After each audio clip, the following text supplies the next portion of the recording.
जय श्री कृष्णा। राधे राधे दोस्तों। आज कार्तिक मास के कृष्ण पक्ष की अष्टमी तिथि है। इस वर्ष की सबसे बड़ी अष्टमी मानी जाती है और आज ही के दिन ओही अष्टमी का व्रत रखा जाता है। कुछ स्थानों पर इसे ओही आठे भी कहा जाता है।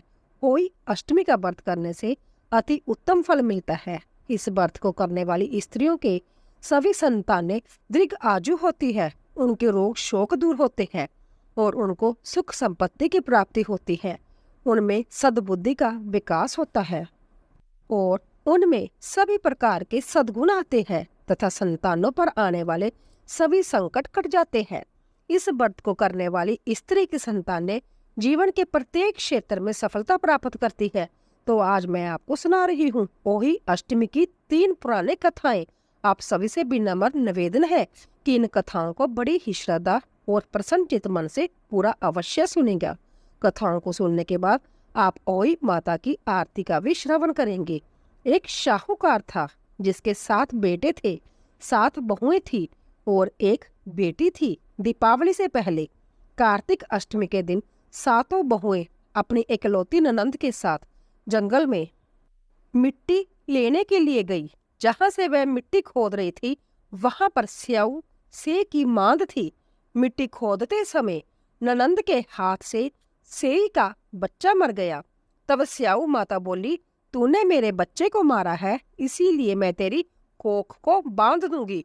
तब ननंद ने अपनी 7 भाभियों से कहा कि मेरे बदले में तुम में से कोई अपनी कोख बंधा लो।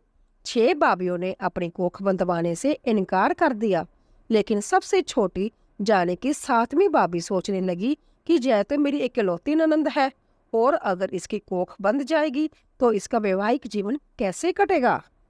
लेकिन अगर मैं अपनी कोख बंधा लूंगी तो कोई परेशानी नहीं आएगी, क्योंकि मेरी जो 6 जेठानी है उनकी संतान होने से वंश तो चलता ही रहेगा। ऐसा सोचकर सबसे छोटी भाभी ने ननंद के बदले में अपनी कोख बंधवा ली। अब तो उस छोटी बहू के जो भी बच्चा होता वह पैदा होने के 7वें दिन ही मर जाता। इससे दुखी होकर उसने एक ब्राह्मण को बुलाया और उनसे पूछा कि क्या इस समस्या का कोई समाधान है। तब ब्राह्मण ने बताया कि काली गाय स्याऊ माता की सहेली है, इसीलिए तुम काली गाय की सेवा किया करो।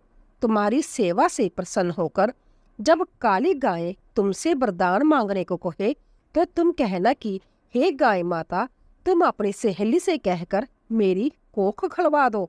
फिर जब तुम्हारी कोख खुल जाएगी तुम्हारा बच्चा जीवित रहेगा। बहू ने वैसा ही करने का निश्चय किया। इसके बाद से वह छोटी बहू प्रातःकाल ही उठकर चुपचाप काली गाय के नीचे सफाई आदि कराती और चारा पानी रखाती। जब कई दिनों तक ऐसा ही चलता रहा तो एक दिन गाय ने सोचा कि आजकल कौन मेरी सेवा कर रहा है, सो अब मैं देखूंगी। ऐसा सोचकर अगले दिन गाय सुबह खूब तड़के ही उठ गई और देखती है कि वह छोटी बहू उसकी सेवा कर रही है। गाय माता ने प्रसन्न होकर कहा कि हे बेटी, तुझे किस चीज की इच्छा है। तब छोटी बहू ने कहा, हे गाय माता, स्याऊ माता तुम्हारी सहेली है और उसने मेरी कोख बांध रखी है। तुम उनसे कहकर मेरी कोख को खुलवा दो। गाय माता ने कहा, ठीक है बेटी, ऐसा ही होगा। अब तो गाय माता उस छोटी बहू को साथ में लेकर अपनी सहेली से मिलने के लिए चली गई, लेकिन स्याऊ माता 7 समुद्र के पार रहती थी। रास्ते में कड़ी धूप पड़ रही थी, सो वह दोनों एक पेड़ के नीचे बैठ गई। उस पेड़ पर गरुड़ पंछी का बच्चा बैठा था। थोड़ी देर में एक सांप आया और उस बच्चे को डसने लगा। तब उस छोटी बहू ने सांप को मारकर मिट्टी के नीचे दबा दिया और उसके बच्चों को बचा लिया।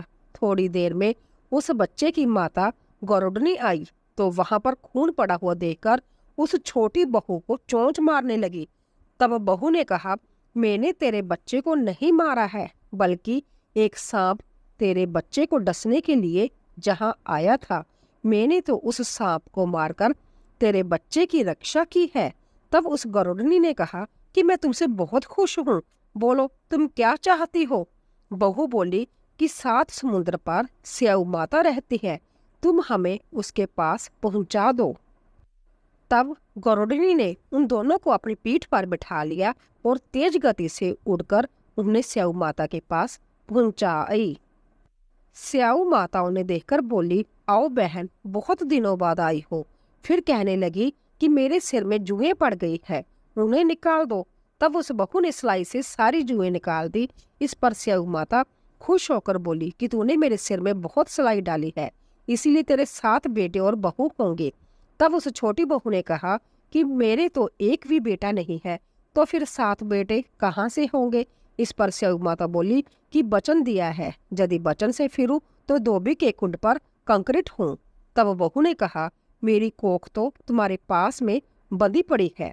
यह सुन स्याऊ माता बोली कि तूने मुझे ठग लिया है। वैसे तो मैं तेरी कोख नहीं खोलती, लेकिन अब खोलनी पड़ेगी। जा, तुझे अपने घर पर 7 बेटे और 7 बहुएं मिलेंगी। तेरा घर परिवार सदा सुखी रहेगा।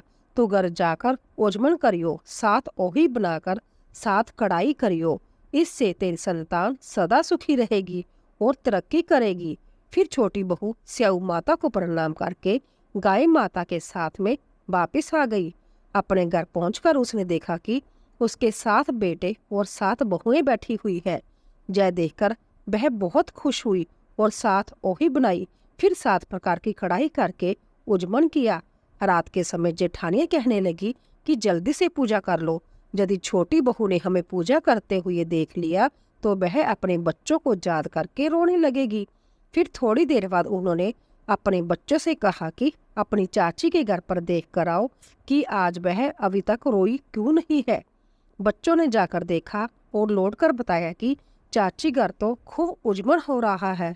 यह सुनकर सभी जेठानियां दौड़ी दौड़ी उसके घर गई और पूछने लगी कि तूने अपनी कोख कैसे छुड़वाई और तेरे इतने बेटे बहू कैसे हुए। तब छोटी बहू ने बताया कि उस समय तुमने तो अपनी कोख बंधाई नहीं थी, सो मैंने अपनी कोख बंधवा ली थी। तब मैंने गाय माता की सेवा की और उनके कहने से स्याऊ माता ने मेरी कोख खोल दी। उनके आशीर्वाद से ही मेरे इतने बेटे बहू हुए हैं। हे स्याऊ माता, आपने बहू को जैसा फल दिया वैसा ही सबको देना। आपने जिस प्रकार से बहू की कोख खोली उसी प्रकार से हमारी भी खोलना। इस कथा को कहने वाले और सुनने वालों की कोख खोलना, सारे परिवार की कोख खोलना, हम सबकी संतानों को स्वबुद्धि देना, हमारी संतान को सभी प्रकार की विद्या और धन प्रदान करना, हमारी संतान को सुख समृद्धि प्रदान करना। बोलिए स्याऊ माता की जय और उनके भक्तों की जय। अब आइए दोस्तों, श्रवण करते हैं ओही अष्टमी की दूसरी कथा, जिसे सुनने मात्र से संतान को लंबी आयु प्राप्त होती है। बहुत समय पहले एक नगर में चंद्रवान नामक शाहूकार रहता था। उसकी पत्नी चंद्रिका बहुत सुंदर, सर्वगुण संपन्न, सती साध्वी, चरित्रवान तथा बुद्धिमान थी। उसके कई पुत्र पुत्रियां हुए, परंतु वह सभी बाल्यावस्था में ही परलोक सिधार चुके थे। दोनों पति पत्नी संतान जीवित न रहने से व्यथित रहते थे। वे दोनों प्रतिदिन मन में सोचते कि हमारे मर जाने के बाद इस धन संपदा को कौन संभालेगा।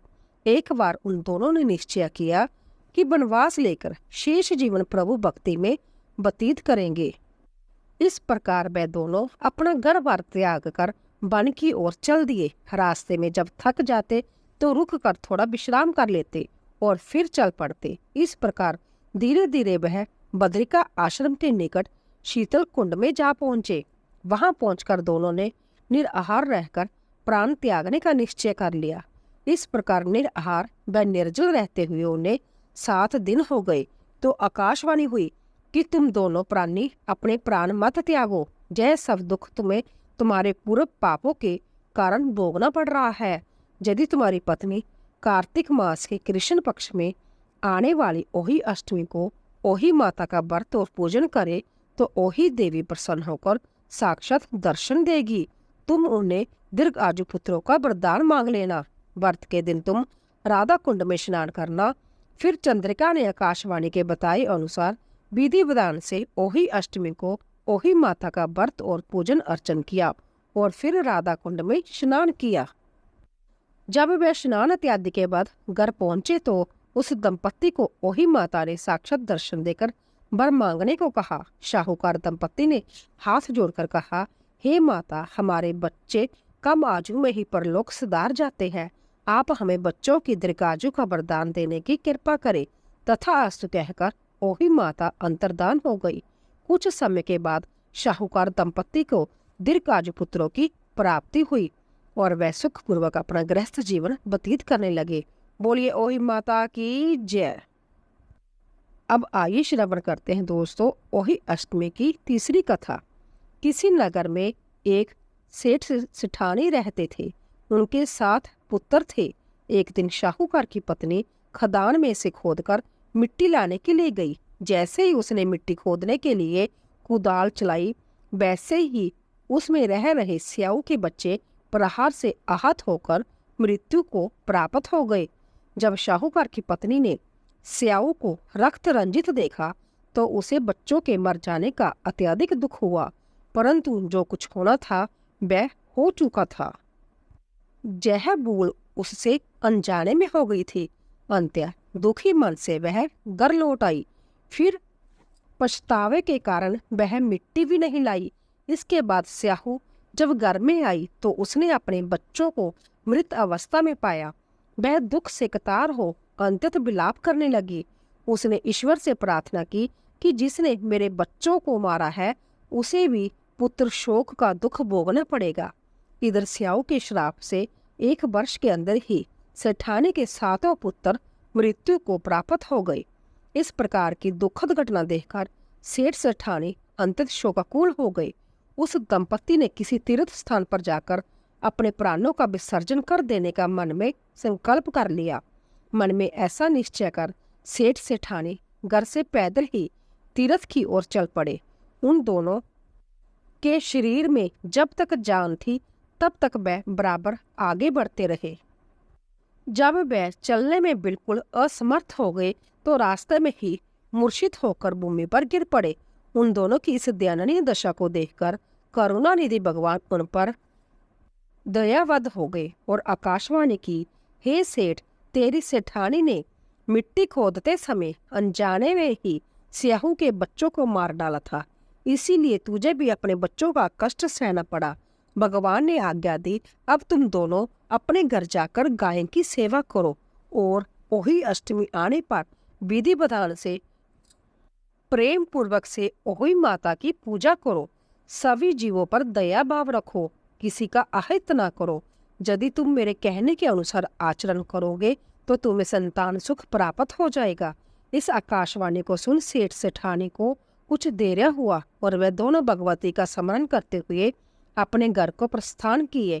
घर पहुंचकर उन दोनों ने आकाशवाणी के अनुसार कार्य करना शुरू कर दिया। इसके साथ ईर्ष्या द्वेष की भावना से रहित होकर सभी प्राणियों पर करुणा का भाव रखना शुरू कर दिया। भागवत कृपा से सेठ सेठानी पुण्य पुत्रवान होकर सभी सुखों का भोग करने लगे और अंतकाल में स्वर्गगामी हुए। बोले ओही माता की जय। दोस्तों, अब हम ओही अष्टमी की पूजन विधि को जान लेते हैं। इस दिन स्त्री पूरे दिन भर व्रत रखती है। फिर सायंकाल को घर के आंगन की दीवार पर या अपने घर के पूजा घर के निकट की दीवार पर अष्टकोष्ठक की ओही की पुतली बनाए या ओही माता का चित्र भी रख सकती है और उसमें इच्छा अनुसार रंग भरे। फिर उसके पास में से सेई तथा सेई के बच्चों का चित्र बनाए। फिर सूर्यास्त के बाद में आसमान में तारे दिखने पर वहां की धरती को साफ पानी से धो ले। फिर वहां पर आटे से चौक पूरी कर ले और उस पर लकड़ी का एक पटरा रख दे। फिर एक लोटे पर रोली से स्वास्तिक बना ले और उसमें पानी भरकर उसे पटरे पर रख दे और उस पर एक ढक्कन जरूर ढक दे। एक कटोरी में हलवा तथा श्रद्धा के अनुसार पहिए रखे।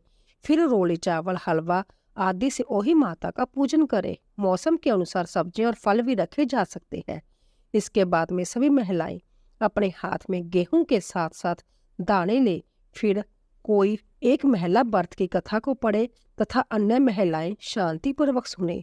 फिर अंत में सभी मिलकर ओही माता की जय बोलकर जयकारा लगाएं और हाथ में लिए हुए गेहूं के दानों को पक्षियों को चुगने के लिए डाल दे।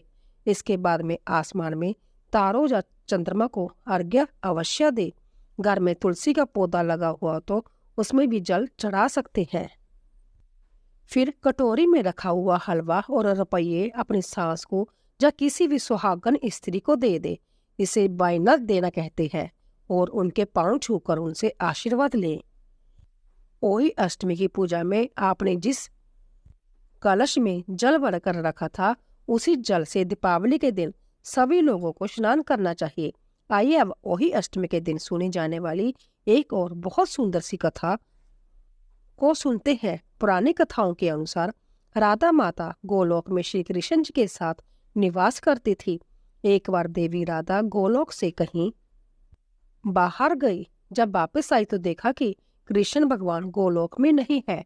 उस समय भगवान श्री कृष्ण अपनी एक सखी विराजा के साथ गोलोक में घूम रहे थे। यह बात जब राधा जी को मालूम हुई तो उन्हें गुस्सा आया और वह सीधे उनके पास पहुंच गई। वहां पहुंचकर उन्होंने भगवान श्री कृष्ण को काफी भला बुरा कहा। राधा जी का जय व्यवहार भगवान श्री कृष्ण के मित्र श्री दामा को बुरा लगा और उन्होंने राधा जी को पृथ्वी पर जन्म लेने का श्राप दे दिया। राधा रानी को इतने गुस्से में देखकर कृष्ण भगवान की सखी विराजा भी वहां से चली गई। इस श्राप के बाद राधा ने बदले में श्री दामा को श्राप देते हुए कहा कि राक्षस कुल में जन्म लेने का श्राप दे दिया। राधा रानी के द्वारा दिए गए श्राप के कारण ही श्री दामा का जन्म शंखचूड़ दानव के रूप में हुआ। दानव कुल में जन्म लेने के बाद भी भगवान विष्णु का अनन्य भगत बना रहा। वहीं दूसरी ओर राधा रानी ने भी पृथ्वी पर वृषभानु के घर पुत्री के रूप में जन्म लिया। लेकिन राधा रानी वृषभानु जी की पत्नी देवी कीर्ति के गर्भ से नहीं जन्मी थी। दरअसल जिस समय श्री दामा और राधा रानी ने एक दूसरे को श्राप दिया तब भगवान श्री कृष्ण जी ने राधा रानी से कहा कि आपको पृथ्वी पर देवी कीर्ति और वृषभानु जी की पुत्री के रूप में रहना है। इसके आगे भगवान श्री कृष्ण ने राधा रानी से कहा कि जब आप विवाह की योग्य हो जाओगी तो आपका विवाह मनुष्य के अवतार में रायन नामक एक वेश्या से होगा। हालांकि वह भी मेरे अंश अवतारों में से एक ही होगा। आप धरती पर भी मेरी प्रियतम बनकर ही रहेगी, परंतु हम दोनों को वहां बिछड़ने का दुख सहना होगा। हे राधा रानी, अब आप धरती पर जन्म लेने की तैयारी करो। संसारिक दृष्टि से देवी कीर्ति गर्भवती हुई और उन्हें प्रसव भी हुआ। लेकिन देवी कीर्ति के गर्भ में जोगमाया की प्रेरणा से बाजू का प्रवेश हुआ और उन्होंने बाजू को ही जन्म दिया। जब वह प्रसव पीड़ा से गुजर रही थी उसी समय महादेवी राधा रानी एक प्यारी सी कन्या के रूप में प्रकट हो गई। जिस दिन राधा रानी प्रकट हुई वह भाद्रपद शुक्ल पक्ष की अष्टमी का दिन था। इसीलिए भाद्रपद शुक्ल पक्ष अष्टमी को राधा रानी अष्टमी के रूप में माना जाता है। इस दिन भगवान श्री कृष्ण और राधा रानी की पूजा की जाती है। इस व्रत को करने से हमें सभी संसारिक सुख आनंद प्राप्त होते हैं। मान्यता के अनुसार इस व्रत को करने से धन की कमी नहीं होती और घर में बरकत बनी रहती है। बोलिए ओही माता की जय। तो दोस्तों, आशा करती हूँ कि आपको हमारी कथा अवश्य पसंद आई होगी। प्लीज जाने से पहले चैनल को सब्सक्राइब कीजिए, लाइक कीजिए और ज्यादा से ज्यादा शेयर कीजिए। आप सभी का धन्यवाद।